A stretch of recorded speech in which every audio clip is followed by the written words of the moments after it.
Voilà, bonjour à tous. Donc j'espère que vous allez bien. Alors aujourd'hui, on va continuer notre prédication sur le livre de Luc. Ça fait quelque temps que je suis avec vous sous le livre de Luc. On arrive bientôt à la fin.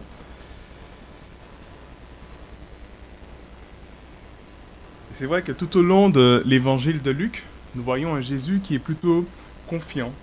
Déjà, un Jésus aussi qui fait face à une opposition aussi qui ne cesse de croître, qui cesse de grandir. Une opposition venant d'abord de Satan déjà, lorsqu'il est tenté dans le désert, au début de son ministère. Et puis ensuite, nous voyons que ce sont les chefs religieux qui viennent essayer de piéger Jésus, qui essayent de l'accuser. Donc tout au long de son ministère, il y a cette opposition croissante. Ce qui est intéressant tout de même à remarquer, c'est que de voir que Jésus est toujours maître de la situation. Il ne se laisse jamais ébranler. Il sait toujours quoi répondre, il sait toujours quoi faire, quoi dire en toutes circonstances. Il garde le contrôle. Et je vous rappelle, on avait vu ensemble le chapitre 20.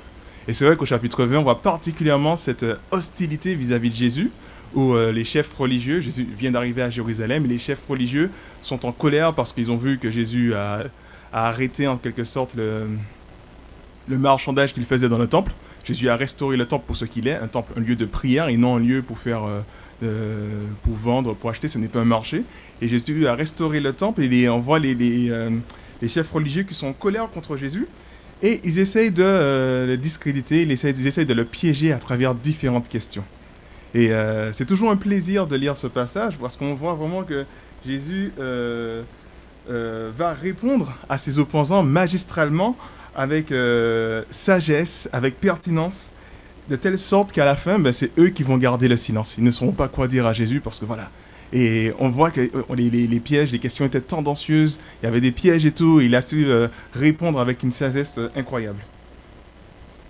Alors j'imagine, moi, je serais à la place des disciples, c'est vrai que je serais émerveillé devant un maître comme cela, je me serais dit, waouh, c'est extraordinaire d'avoir quelqu'un comme Jésus, qui a la sagesse, qui a l'intelligence et qui a le contrôle en toutes circonstances. Et donc, du coup, on se sent vraiment plus rassuré comme cela dans de telles circonstances. Et j'imagine que les disciples étaient comme ça, étaient émerveillés devant Jésus. Alors, le passage que je vous invite à lire avec moi ce matin, nous allons étudier une autre situation où là, Jésus sera seul, il sera humilié, il sera abaissé, voire même méprisé. Alors, excusez-moi, juste échanger la position. Hop là. Voilà, je serai plus à l'aise comme ça. Merci Stéphane. Moi, tu peux laisser le micro, c'est juste pour mes notes en fait.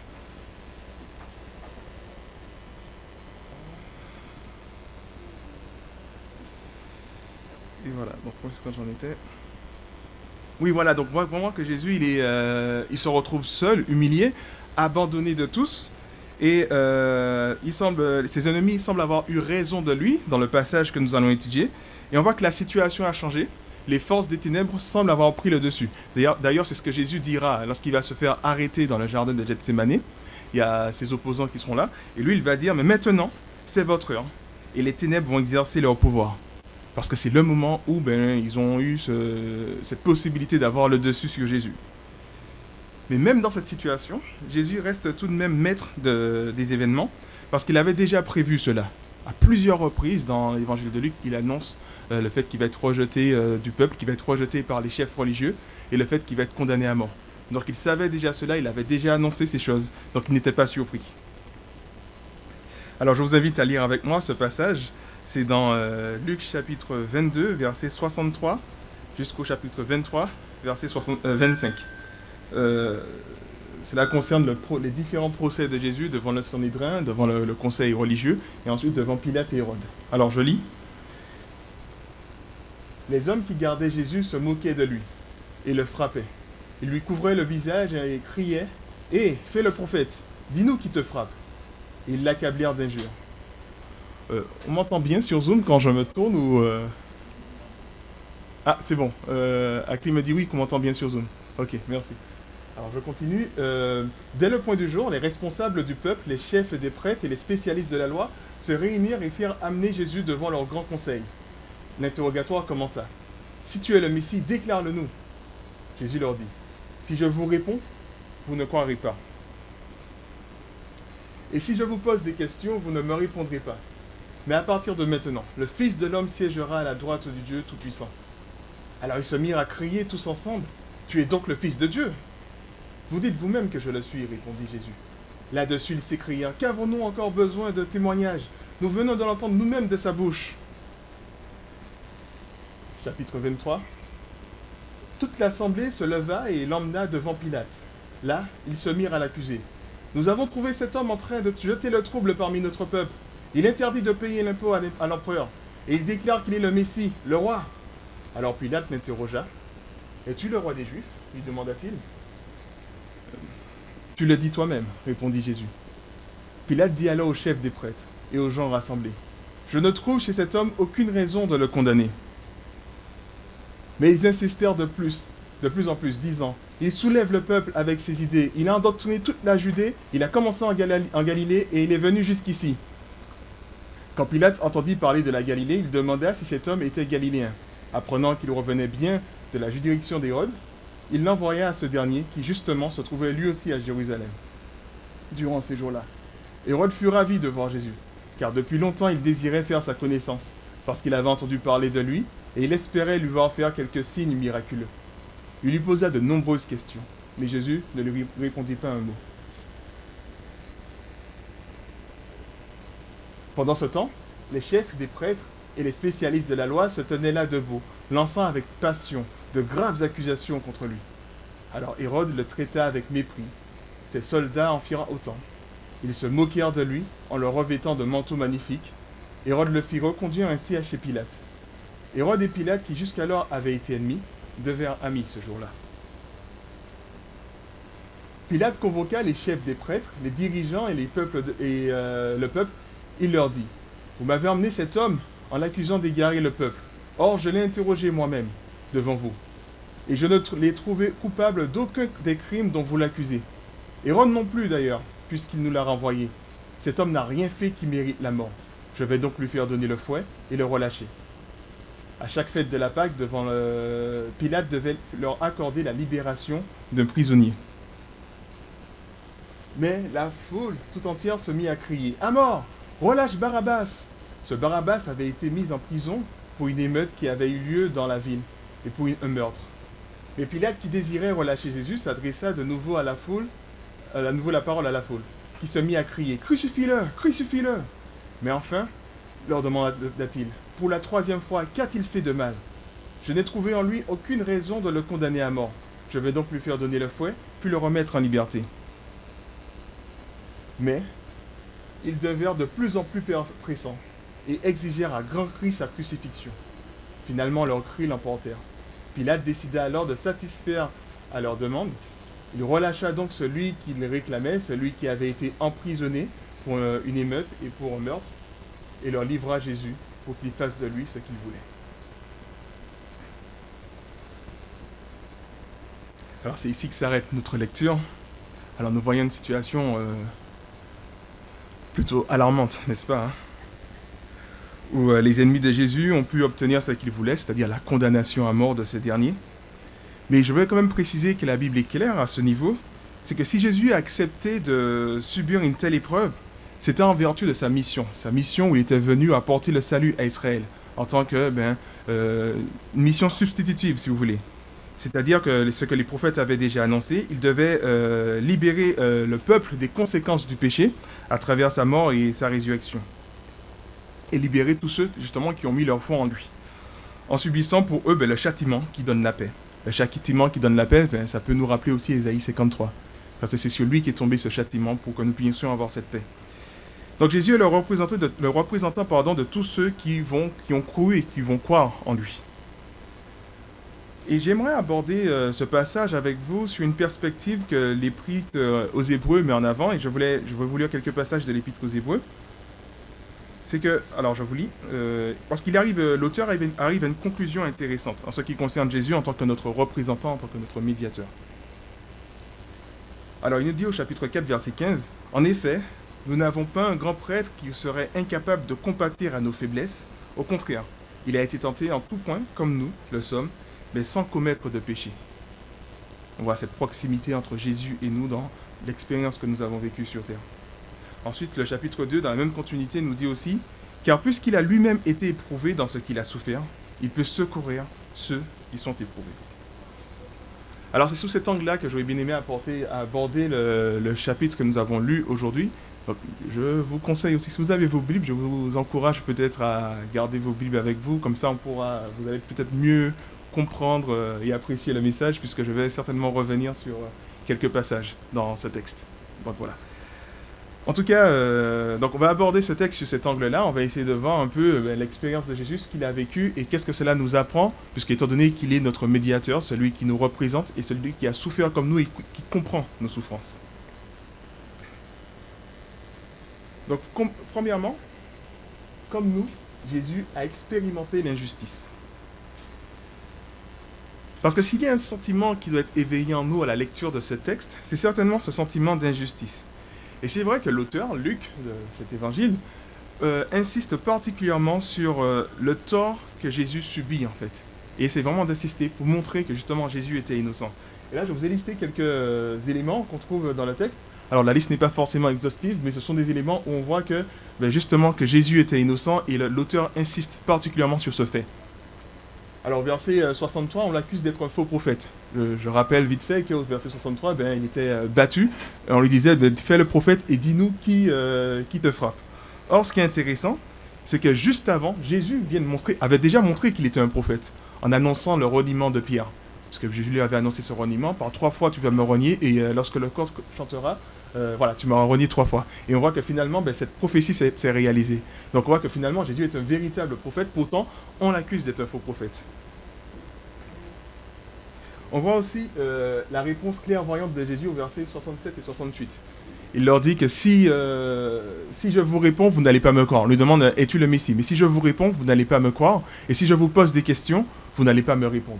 En fait, Jésus a compris la situation. Jésus a compris que ce tribunal-là n'a pas lieu pour mettre en éclat la vérité, pour exposer la vérité, mais ce tribunal-là a lieu justement simplement pour condamner Jésus. Donc, ses opposants ne cherchent pas la vérité, mais cherchent seulement à faire mourir Jésus. Et là, encore une fois, on voit que l'injustice qu'il y a dans cette situation. Et puis, verset 71, lorsqu'il dit, qu'on lui demande s'il est le Fils de Dieu, il répond, c'est vous qui le dites. Et on l'accuse finalement de mentir sur son identité, alors qu'effectivement, il est Fils de Dieu. Ensuite, ils vont aller voir Pilate au chapitre suivant, le chapitre 23. Lorsqu'ils vont voir Pilate, il est clair qu'ils ne peuvent pas accuser Jésus avec des accusations d'ordre religieuse, parce que cela ne sera pas probant pour Pilate, ça n'intéresse pas Pilate. Il faut des accusations qui ont un rapport avec l'État. Donc, ils vont essayer d'interpréter leur accusation d'une manière à ce que Pilate puisse comprendre. Donc on l'accuse injustement de jeter le trouble, de s'opposer à César, en incitant à ne pas payer les impôts, et en se déclarant roi. Alors, jeter le trouble, on peut imaginer qu'ils disent cela par rapport au fait que Jésus est rentré à Jérusalem et il a en quelque sorte restauré le temple. Il a chassé les marchands et ensuite il a fait en sorte que le temple puisse redevenir un lieu de prière. Donc, on peut imaginer que c'est pour cela, mais en fait, Jésus n'a pas jeté le trouble, il a juste restauré les choses. Ensuite, on l'accuse d'inciter les gens à ne pas payer les impôts, alors que c'est totalement faux. Au chapitre 22, effectivement, on lui pose la question, chapitre 20, pardon, on lui pose la question concernant les impôts, et lui, il va répondre, cette phrase qui est très connue en général, rendez à César ce qui appartient à César, et à Dieu ce qui revient à Dieu. Donc, jamais Jésus n'a dit de ne pas payer d'impôts. Et ensuite, qu'il se déclare roi. Alors là, c'est totalement faux parce que Jésus a toujours fui toute prétention à la royauté. On a souvent voulu le placer en tant que roi. Mais Jésus n'était pas venu pour être ce roi dominant, en tout cas dans un premier temps. Il était venu pour apporter ce message de restauration. Je vous rappelle que Luc nous présente le plan de cet évangile, la mission de Jésus. Il inscrit cette mission dans une prophétie d'Ésaïe. Au début du chapitre de Luc, chapitre 4, où il y a cette mission, cette citation d'Ésaïe, l'Esprit des Seigneurs est sur moi parce qu'il m'a oint pour annoncer une bonne nouvelle, pour délivrer les captifs, pour faire du bien, toutes ces choses. Et ensuite, il dit à la fin, pour publier une année de grâce. Et j'avais déjà fait remarquer, j'insiste encore à nouveau dessus, c'est que Jésus ne cite pas toute la prophétie, parce que la prophétie dit pour publier une année de grâce, mais aussi pour un jour de rétribution. Donc le jour de rétribution, c'est ce jour de jugement. Mais Jésus n'est pas venu pour ce jour de jugement. Il est venu d'abord pour publier cette année de grâce, cette ouverture du royaume pour tous. Et là, justement, dans cette perspective, il n'est pas venu comme ce roi conquérant, mais il est venu plutôt comme le prophète qui apporte cette bonne nouvelle et celui qui prend le péché du peuple pour les délivrer de cette condamnation. À 3 reprises, Pilate va reconnaître son innocence. Donc ça, on voit cela à différents niveaux dans le passage. Et Pilate va vraiment insister, il va faire tout ce qu'il peut pour libérer Jésus, mais cela ne se fera pas. Même Hérode aussi va reconnaître son innocence indirectement, puisque Pilate le dit, il leur dit que voilà, Hérode nous l'a renvoyé, ça veut dire que Hérode reconnaît que Jésus est innocent. Et ensuite, je finis aussi avec ce dernier point, c'est qu'à 2 reprises, Luc nous montre que l'innocent, c'est-à-dire Jésus, est proclamé coupable, tandis que le coupable Barabbas est relâché. Alors pourquoi je dis ça? Parce que à 2 reprises, Luc nous fait une description de Barabbas. C'est l'émeutier qui a commis un meurtre. Donc il parle de lui au verset 19, il dit cela. Et ensuite au verset 25, il insiste encore de nouveau. C'est que Jésus qui est condamné et l'émeutier qui a commis le meurtre, lui, il est libéré. Donc on voit vraiment cette injustice, c'est le meurtrier qui est libéré et l'innocent qui est condamné. Donc voilà, on voit vraiment cette insistance, et c'est bien en général lorsqu'on lit la Bible de faire attention aux insistances comme ça, parce que ça montre finalement la portée, la direction, la sensibilité de l'auteur, ce que l'auteur veut transmettre. En tout cas, il a voulu vraiment transmettre cette idée d'injustice.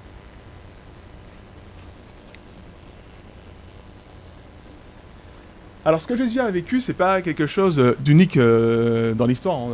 Ce n'est pas la première fois que quelqu'un subit une injustice lors d'un procès, et c'est vrai que ça a toujours eu lieu, et jusqu'à maintenant, ça continue malheureusement. Il y a beaucoup d'hommes qui se font, hommes et de femmes, qui sont malheureusement condamnés à tort. Mais toutefois, je pense que ce que Jésus a vécu garde quelque chose d'unique. Il y a une certaine unicité dans ce qu'il a vécu, et parce que je pense en tout cas que ce que Jésus a vécu, c'est que le procès qui a eu lieu, ça a été la plus grande injustice de l'histoire de l'humanité. Alors pourquoi je dis cela? Je dis cela parce que simplement Jésus n'était pas pécheur, il ne méritait pas son sort. Alors je dis ça pourquoi? Donc j'ai dit qu'il n'était pas pécheur, et c'est vrai que ceux qui meurent en général, et ceux qui meurent des fois faussement condamnés, certes meurent injustement. Imaginons on a condamné telle personne à mort pour un meurtre, il n'a pas commis ce meurtre, il meurt injustement. Bon, peut-être pas en France, ça ne se fait plus, mais dans d'autres pays, il meurt injustement. Mais il reste tout de même coupable de mort par rapport à son péché, en fait. Donc même s'il meurt injustement par rapport à ce qu'il a fait, mais il reste quand même coupable de mort. Pourquoi? Parce que la Bible nous dit que le salaire du péché, c'est la mort. Romains 6 nous le dit. Le salaire du péché, c'est la mort. Autrement dit, ceux qui pêchent méritent de mourir. De plus, la Bible nous dit que tous ont péché et sont privés de la gloire de Dieu. Donc il n'y a pas un seul juste sur cette terre. Tous ont péché et sont privés de la gloire de Dieu. Tous méritent cette mort. Et Jésus, finalement, c'est le seul homme qui n'a jamais péché et qui ne méritait pas de mourir. Donc c'est finalement ce qui rend finalement sa condamnation beaucoup plus scandaleuse en fait. Parce qu'il meurt alors qu'il ne méritait vraiment, mais strictement pas de mourir. Alors que nous tous, nous méritons de mourir, alors que Jésus, du tout pas. Et c'est ce qui fait vraiment le fait que cette condamnation est scandaleuse, et c'est la plus grande injustice de l'histoire, parce qu'il ne devait pas mourir à cause du fait qu'il était juste et qu'il était sans péché. Alors je pense que nous, en ce qui nous concerne, tout comme Jésus, nous avons déjà soit expérimenté, ou alors avoir été témoins d'injustice dans nos interactions, dans nos interactions dans la vie. Et c'est vrai que dans la famille aussi, peut-être en tant qu'enfant, le parent des fois peut se montrer injuste dans la correction, dans la punition, parce qu'il était agacé ce jour-là, donc il va mal agir et tout. Donc on a peut-être déjà subi cela, bon voilà. C'est des choses qui arrivent. On retrouve cela aussi à l'école, au travail, avec les collègues, avec les amis. Il y a toujours cette injustice et ça fait partie en quelque sorte de notre monde. On subit des injustices. Alors il y a des injustices beaucoup plus fortes comme celle de Jésus, comme celle des personnes condamnées à mort. Mais il y a aussi de petites injustices que nous vivons de manière quotidienne. Et moi, ce qui me semble particulièrement pénible lorsque nous vivons des injustices, ce sont des injustices qui ne sont pas réparables. Pourquoi? Parce que soit elles sont pas assez graves en fait, ou trop complexes en fait, pour pouvoir les dénoncer. Donc du coup, on peut juste les subir, on ne peut pas les dénoncer parce que c'est pas assez grave, ou c'est trop complexe à expliquer, à transmettre l'idée. Donc voilà, on va juste rester avec cette frustration. Ou alors ce sont des injustices qui sont tellement graves que finalement aucune réparation ne sera satisfaisante. Quelqu'un qui perd un enfant parce qu'on a tué son enfant, ben voilà, même si le meurtrier est condamné à la prison et tout, cela ne va pas lui ramener son enfant. Donc il y a une certaine réparation, mais il y a toujours cette frustration, vous voyez. Donc, je parle un peu de ces injustices-là, soit elles sont trop petites, soit trop grandes, et de ce fait, ben, ça laisse, si vous voulez, cette indignation qui perdure en nous, à cause de ces injustices. Et je pense que c'est ce qui peut des fois nous atteindre, et ça peut vraiment être pénible en nous de vivre ces situations-là. Et lorsque nous regardons Jésus, nous voyons qu'il a certainement eu ce sentiment d'indignation. Je vais essayer de revenir sur le passage en question. Voilà. Oui, voilà. Et alors, pourquoi je dis cela? Regardez la réponse qu'il donne au chef religieux. Donc on lui a demandé s'il était le Messie. Il a dit voilà que si je vous pose la question, vous n'allez pas me répondre. Et si je vous réponds, vous n'allez pas me croire, pardon. Et si je vous pose la question, vous ne me répondrez pas. Mais à partir de maintenant, le Fils de l'homme siégera à la droite de Dieu Tout-Puissant. Qu'est-ce que Jésus veut dire par là? En fait, il nous faut comprendre que Jésus utilise le titre Fils de l'homme pour parler de sa messianité, parce qu'on lui demande s'il est le Messie. Mais il ne veut pas répondre à leur manière, parce que pour eux, le Messie, il y a un sens politique. Comme je disais, c'est le roi et tout, et Jésus n'est pas venu dans ce sens politique. Le Messie a une signification beaucoup plus large, beaucoup plus profonde que juste ce sens d'un roi qui vient régner, puisqu'on voit justement que le Messie, c'est celui qui devait mourir. Et eux, ils n'avaient vraiment pas compris cela, que ce soit les opposants de Jésus, que ce soit les disciples, personne n'avait vraiment compris la mission du Messie qui devait souffrir et mourir. Donc il répond, le Fils de l'homme siégera à la droite de Dieu Tout-Puissant. Et ce qui est intéressant, c'est de voir que la droite de Dieu Tout-Puissant, quand il dit cela, tout de suite, les pharisiens, enfin les chefs religieux comprennent ce qu'il veut dire par là, parce que la droite de Dieu Tout-Puissant, c'est la position la plus élevée qui puisse exister. C'est la fonction d'autorité la plus élevée qui puisse exister, à la droite de Dieu. Ce qui fait même qu'il est l'égal de Dieu, finalement, lorsqu'il dit cela, qu'il va siéger à la droite de Dieu Tout-Puissant. Il se fait l'égal de Dieu, c'est la position la plus élevée. Et c'est pour cela qu'on va lui demander, donc tu es le fils, on lui demande s'il est le fils de Dieu. Alors je reviens sur ce que je disais, j'expliquais que Jésus a dû vivre aussi cette indignation, comme nous aussi nous pouvons vivre des indignations. Alors pourquoi je dis cela? Lorsque Jésus dit qu'il va siéger à la droite du Dieu Tout-Puissant, il est en train de leur dire en substance que pour l'instant c'est vous qui êtes en train de me condamner, mais le jour viendra où vous allez devoir comparaître aussi devant mon tribunal. Et c'est vous qui serez au banc des accusés. Et c'est cette idée que Jésus met en avant finalement. Parce que oui, le jour de rétribution viendra et tous vont devoir comparaître devant le tribunal de Jésus-Christ. On voit par exemple cela dans 2 Corinthiens 5, verset 10, car nous aurons tous à comparaître devant le tribunal de Christ, et chacun recevra ce qui lui revient selon ses actes, bons ou mauvais, qu'il aura accompli par son corps. Donc Jésus annonce déjà cette idée de tribunal qui aura lieu. Donc on imagine qu'il avait certainement cette indignation, parce qu'il ne faut pas oublier qu'il est Dieu, et Dieu ne supporte pas l'injustice. Et là, il est en train de subir l'injustice, il est dans cette situation-là, il y avait cette indignation, mais il sait que d'une façon eschatologique, à la fin, c'est lui qui aura le dernier mot, et c'est lui qui va les juger. Donc on voit finalement que Jésus a ce sentiment-là aussi finalement d'injustice. Il a vécu cette situation où il pouvait simplement vivre une injustice et avoir cette indignation en attendant la fin.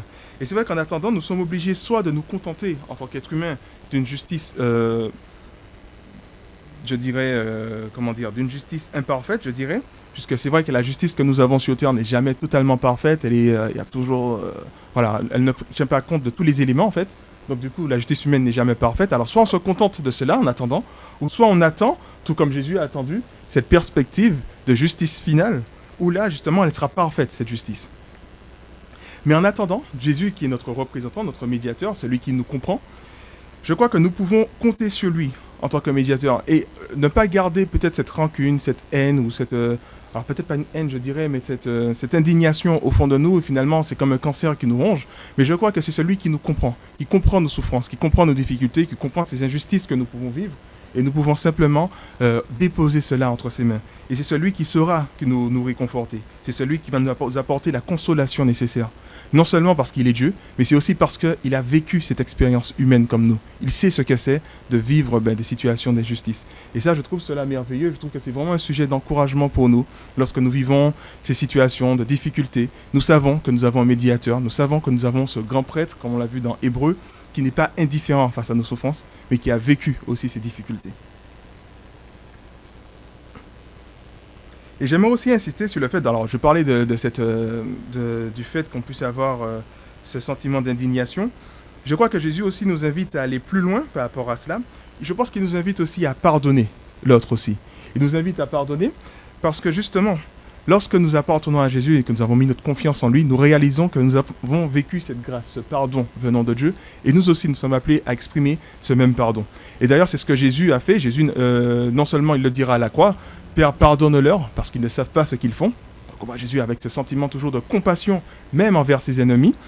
Et puis ensuite, dans quelques versets précédents ce que nous avons lu, au chapitre 22, lorsque Jésus se fait arrêter, alors il y a ce disciple qui coupe l'oreille du serviteur du grand prêtre. Alors on apprend dans l'évangile de Jean que ce disciple c'est Pierre. Mais là on ne le dit pas dans Luc, mais on sait que c'est Pierre finalement qui a sorti son épée et qui a coupé l'oreille du grand prêtre. Et Jésus, qu'est-ce qu'il fait? Il arrête Pierre et qu'est-ce qu'il fait? Il soigne ses serviteurs.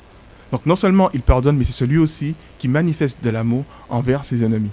Et ça, je trouve ça vraiment beau et ça nous rappelle ce qu'on avait vu notamment avec Corentin, au chapitre 6 de Luc, où Jésus qui nous invite à aimer nos ennemis. Et il a littéralement accompli ce qu'il nous a demandé de faire. Aimer nos ennemis, c'est ce qu'il a fait avec ce serviteur. Donc Jésus vraiment nous invite à vivre ce sentiment de pardon, de réconciliation avec celui qui,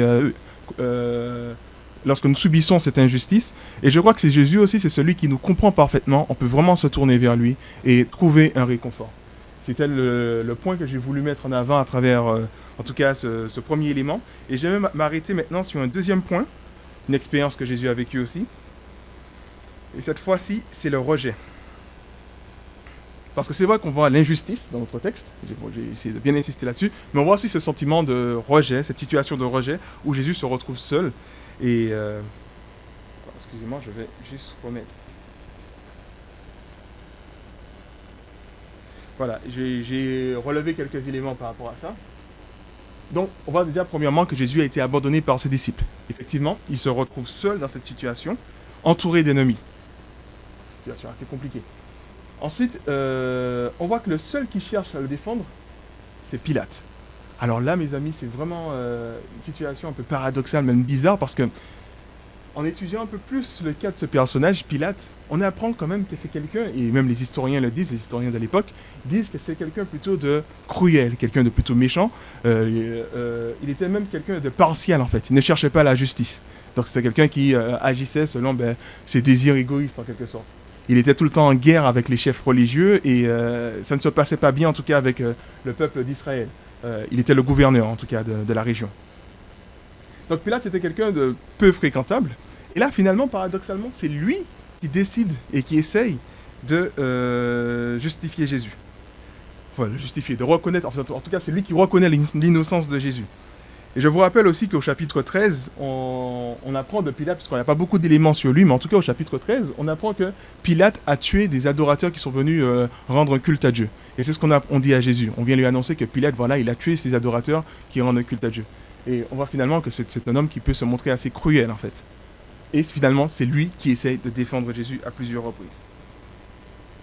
Mais cette prise de position pour Jésus aura ses limites, puisqu'effectivement, à un moment, il sera obligé de choisir entre sa carrière ou la justice. Parce que ce qui va se passer, c'est que la foule va, en tout cas, mettre une forte pression, en tout cas, Pilate va ressentir cette forte pression venant de la foule, et il sera obligé soit de libérer Jésus, et là, peut-être de subir une sorte de révolte.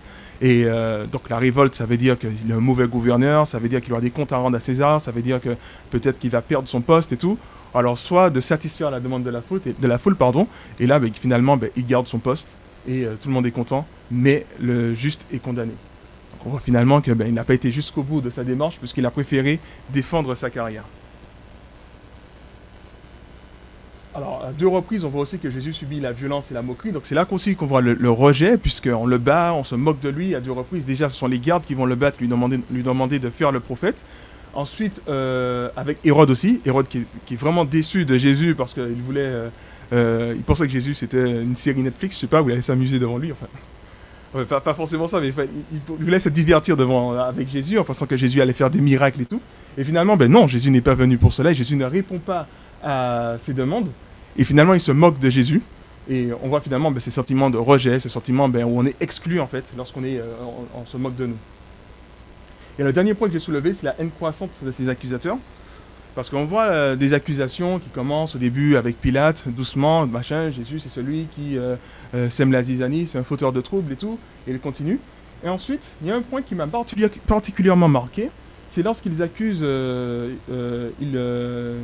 voilà, c'est devant Hérode, où ils disent en fait, alors ce que j'allais noter, oui voilà, Luc nous dit que c'est avec passion qu'ils accusent Jésus.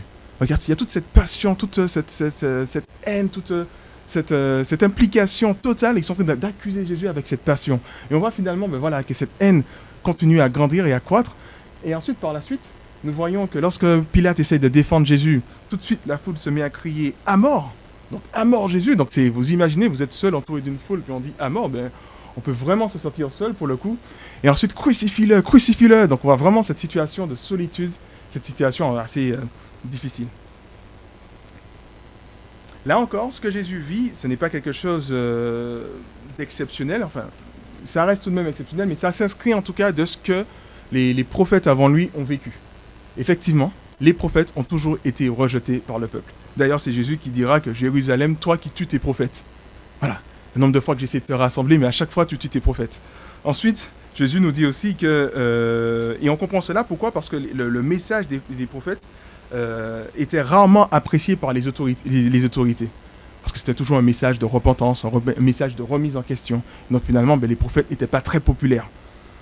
Et on le voit aussi lorsque Jésus dit que « Malheur à vous quand tous les hommes diront du bien de vous, car c'est de la même manière que leurs ancêtres ont traité leurs faux prophètes. » Effectivement, les faux prophètes étaient appréciés parce qu'ils annonçaient toujours ce que le peuple voulait entendre. Reste pareil, tu es bien comme tu es le peuple d'Israël, t'inquiète pas, Dieu va te faire du bien, Dieu va te bénir, t'as pas d'effort à faire et tout. Et eux, ils aimaient ce message-là. Alors que les vrais prophètes disaient simplement, repentez-vous, arrêtez de commettre l'injustice, arrêtez de commettre des idolâtries en quelque sorte. Donc repentez-vous. Et là, finalement, le peuple n'appréciait pas ce genre de message-là. Et en général, les prophètes n'étaient pas très populaires. Et, en tout cas, c'est bien connu, en général, les hommes préfèrent entendre un mensonge qui rassure plutôt qu'une vérité qui dérange. Et c'est le cas avec Jésus aussi, où Jésus annonce finalement un message qui dérange, une vérité qui dérange, et finalement, on essaye de se débarrasser de lui. Alors, j'aimerais finir avec une petite application pour nous, parce que Jésus, voilà, c'est celui qui a expérimenté le rejet comme nous, c'est notre médiateur, celui sur qui nous pouvons compter, faire confiance. Dans mes recherches, j'ai fait des recherches sur le racisme et j'ai vu que le terme a quand même évolué. C'est-à-dire qu'avant, le racisme était considéré comme, c'était l'hostilité qu'on pouvait ressentir envers l'étranger, envers celui qui a une culture différente ou celui qui, voilà, étranger, d'une autre ethnie. Maintenant, on considère plus le racisme comme une hostilité envers un groupe d'humains. Alors, qu'est-ce que ça veut dire ? Ça veut dire que finalement, on parle aussi, on peut entendre, enfin, d'après ce que j'ai compris, on peut parler par exemple de racisme anti-certains groupes. Par exemple, un racisme anti-vieux. Donc, ce rejet vis-à-vis des personnes âgées. On peut parler aussi d'un racisme anti-jeune, anti-homosexuel. Donc, anti-homosexuel, c'est homophobie, anti-femme, c'est du sexisme. On peut parler aussi envers la police aussi, ce rejet vis-à-vis de la police. Et on dit que vu que le racisme, c'est le rejet d'un groupe d'humains, donc c'est le rejet de ces autorités qui représentent la police. Ensuite, on parle envers les ouvriers, envers les chômeurs. Donc voilà, c'est très large finalement ce rejet. Et lorsque nous comprenons que c'est une perspective assez large, on peut vite arriver à la conclusion que nous tous, plus ou moins, nous subissons le racisme. Par rapport à nos croyances, par rapport à notre position, par rapport à notre groupe d'appartenance, par rapport à nos différences. Finalement, comme je disais, il suffit d'être différent des autres pour vivre, en tout cas, cette exclusion, ce rejet des autres. Or, l'être humain n'a pas été créé pour vivre de cette situation. Cette division est le résultat du péché. Donc voilà, le péché est entré dans le monde. Et on se rappelle dans Genèse 3, dans Genèse 3 en tout cas, il y a l'idée où l'homme et la femme ont péché. Tout de suite, qu'est-ce que l'homme fait ? Il condamne la femme. Donc tout de suite, cette division. Donc on voit déjà que les prémices de cette division, et cela va aller de mal en pis de toutes les façons. Donc il y a cette division entre les êtres humains. Il y a aussi finalement, à cause du péché, cette division entre Dieu et l'homme aussi. Il y a ce clivage, cette distance entre Dieu et l'homme.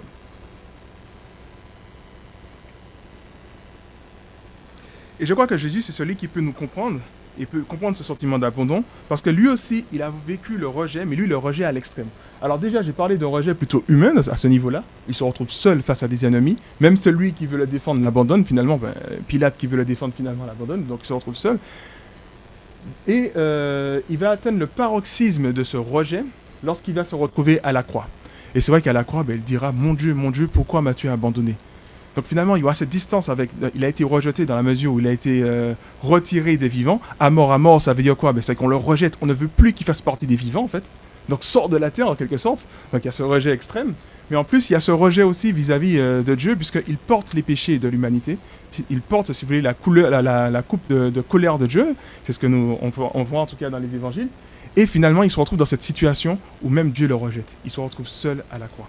Il a vraiment vécu cela d'une façon extrêmement forte, quoi.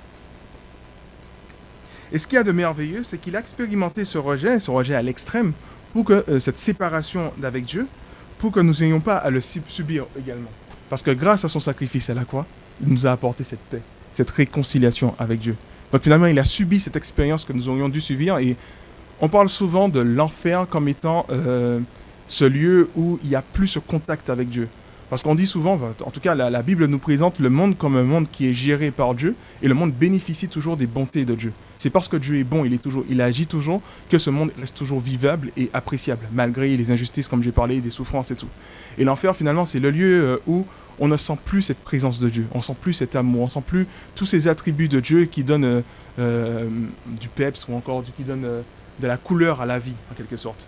Et l'enfer, c'est ce lieu vraiment où on est exclu de Dieu. Et finalement, comme si Jésus a connu cette situation d'enfer où il était totalement séparé de Dieu.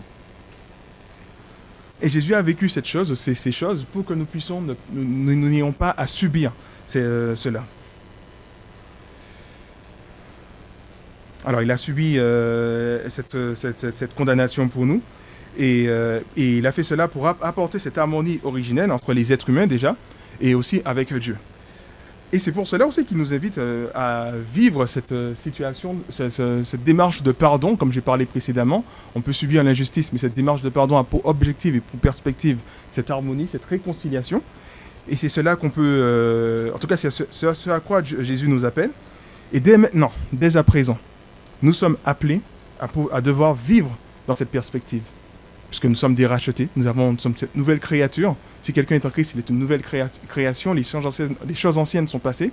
Il ne vit plus selon les principes de ce monde de division, de déchirure, de rejet, de racisme ou autre, mais il vit selon les perspectives de Dieu.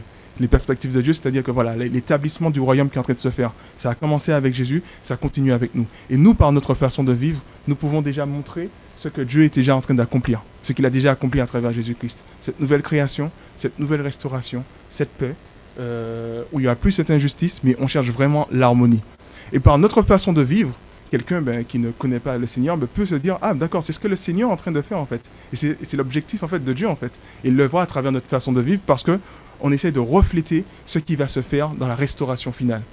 Alors, très certainement, on le fait d'une manière imparfaite. Et c'est vrai que dans l'Église, nous sommes déjà en premier lieu appelés à vivre cette harmonie. C'est vrai que ce n'est pas toujours le cas. Il y a quand même des situations d'injustice, de souffrance, des fois de rejet. Ça arrive aussi dans certaines églises. Mais cela n'empêche que nous devons continuer à avancer dans cette direction, dans l'Église, et aussi avec Dieu. Nous vivons déjà cette réconciliation. Alors c'est vrai que cette réconciliation avec Dieu n'est pas totalement... Enfin, cette proximité avec Dieu n'est pas tout le temps palpable. On peut vivre dans des situations de désert, des situations où on sent moins la présence de Dieu.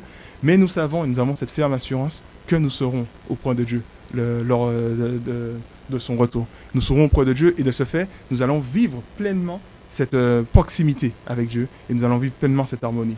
Et je crois que ce que Jésus a vécu, finalement, ce rejet, non seulement il nous montre qu'il connaît cela, qu'il a vécu cela. Donc encore une fois, ce n'est pas quelqu'un qui va être indifférent par rapport à nos souffrances, par rapport à ses rejets. Il les comprend et je crois qu'on peut vraiment lui partager nos difficultés. Et lui, il sait nous réconforter. Il nous a apporté une restauration, en tout cas, en attendant le jour final. Mais c'est aussi celui qui nous apporte une solution pérenne, une solution où on est sûr que, justement, il y aura cette restauration d'une manière absolue.